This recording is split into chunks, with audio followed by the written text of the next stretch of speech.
8 बजे के खड़े हैं लेकिन आटा नहीं मिला। इतने तंग हैं बच्चे, रोटी से आटे के पैकेट लेकर आने वाली गाड़ियों के पीछे पीछे दौड़ रहे हैं। कई इलाकों से आटे के पैकेट पाने के लिए भगदड़ मचने की खबरें आ रही हैं। इसी बीच आटे के सस्ते पैकेट के लिए एक व्यक्ति की जान भी चली गई। पाकिस्तानी मीडिया रिपोर्ट्स के मुताबिक सब्सिडी वाले आटे का पैकेट पाने की कोशिश में सिंध प्रांत में एक व्यक्ति की जान चली गई। 24 घंटों में मौजूदा हुकूमत की दुर्गत बन रही है और मुसलसल बन रही है। ये सिलसिला थमा नहीं है। ये अजीब सा बजट है। आपका जो ओवरऑल स्पेंडिंग है वो कम हुई है, मगर डिफेंस स्पेंडिंग इंक्रीज हुई हो गई है पार। उनकी मईशत देखिए, उनके आला ओहदे, लोगों की तनख्वाहें देखे जो बहुत नीचे है, कारकर्दगी बहुत ऊपर है। पाकिस्तान की मईशत तबाही पे है, उनके आला ओहदों की तनख्वाहें आसमान से बात कर रही हैं और कारकर्दगी। मैं कहता हूं, इसलिए मैंने कहा थोड़ा आउट ऑफ द बॉक्स सोचिए। पाकिस्तान क्या बना के बेच सकता है, और अगर नहीं बना के बेच सकता है, जितने सारे बैंकरप्ट हो गए बिजनेस सियालकोट में, गुजरात में, उनको आप ऐसे करें, चीनियों को दे दें। चीनियों को कहें ये लो हमारे बिजनेस चलाओ और तुम्हारे अपने ब्रांड प्रोडक्ट्स बिजनेस में बनाओ और चीन ले जाओ, और फॉरेन एक्सचेंज जो है उसमें से हमारा हिस्सा दे दो। या तो तुम जैसे रूस ने। मेरी मुलाकात हुई है, जब लास्ट टाइम मैं उनसे मिला था तो उनके पास न्यू ब्रांड टोयोटा करोला थी। मैं उस वक्त भी सेकेंड हैंड गाड़ी में था, और आज जिस वक्त मेरी उनसे मुलाकात हुई है तो वो हेलमेट रखते हुए पाए गए। तो मैंने उनसे पूछा, मैंने कहा क्या जदीद दौर आ गया कि मतलब हेलमेट पहन करके इतने खराब हालात हैं, गोलियां चल रही हैं शहर में? कह रहे हैं भाई बाइक पे आए हूं।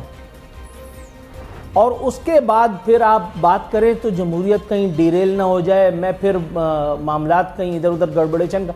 भाई कंपल्शंस उन पे इम्पैक्ट नहीं करते हैं।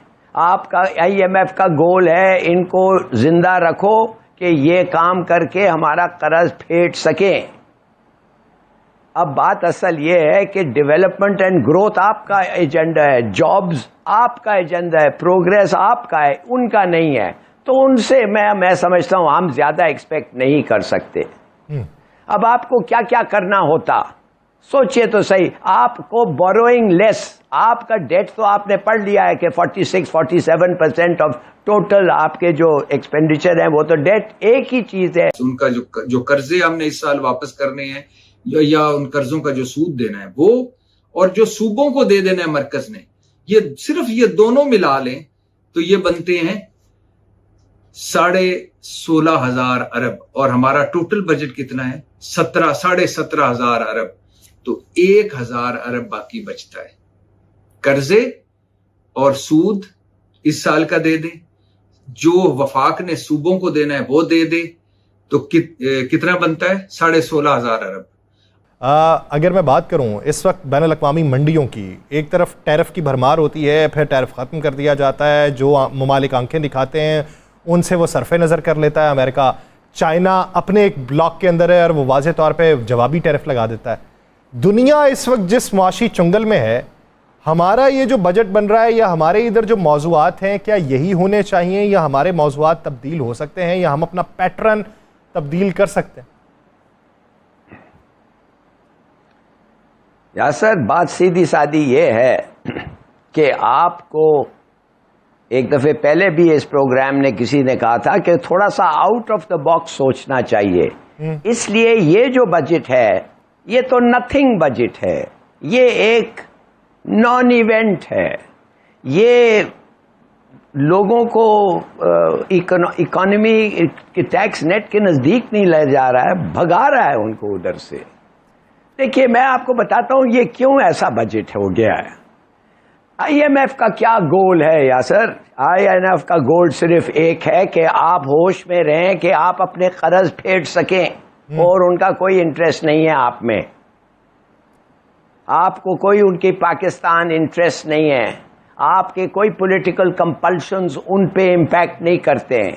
आपका IMF का गोल है इनको जिंदा रखो कि ये काम करके हमारा कर्ज फेंट सकें। अब बात असल ये है कि डेवलपमेंट एंड ग्रोथ आपका एजेंडा है, जॉब्स आपका एजेंडा है, प्रोग्रेस आपका है, उनका नहीं है। तो उनसे मैं समझता हूं हम ज्यादा एक्सपेक्ट नहीं कर सकते। अब आपको क्या क्या करना होता, सोचिए तो सही। आपको बोरोइंग लेस, आपका डेट तो आपने पढ़ लिया है कि 46-47% ऑफ टोटल आपके जो एक्सपेंडिचर है वो तो डेट। एक ही चीज है, कर्ज। अब आप देखें कि पाकिस्तान को डेट को लो करने के लिए कुछ नहीं हो सकता जब तक तनख्वाह नहीं बढ़ी। 2023 में जब PDM 1 आई, इन्होंने 35% तनख्वाह बढ़ाई सरकारी मुलाजमीन की। पिछले साल इन्होंने 25% बढ़ा दी। 60% जो है सरकारी मुलाजमीन की तनख्वाह बढ़ी। वो एक अलग बहस है, बेसिक में बढ़ी, जिसमें बढ़ी। प्राइवेट सेक्टर जो इस वक्त मुल्क में 60 लाख लोग सरकारी मुलाजिम है, बाकी पूरा मुल्क प्राइवेट सेक्टर है, उनकी उस हिसाब से तनख्वाह नहीं बढ़ी। तो मेरा अपना ख्याल ये है कि अभी भी अगर हम बढ़ाएंगे तो सरकारी मुलाजमीन की बढ़ाएंगे। ये जो होती है सिंबॉलिक होती है, ये जो मिनिमम वेज है ना 37,000 38,000, ये भी एक कोई इसकी कोई कंप्लाइंस नहीं है।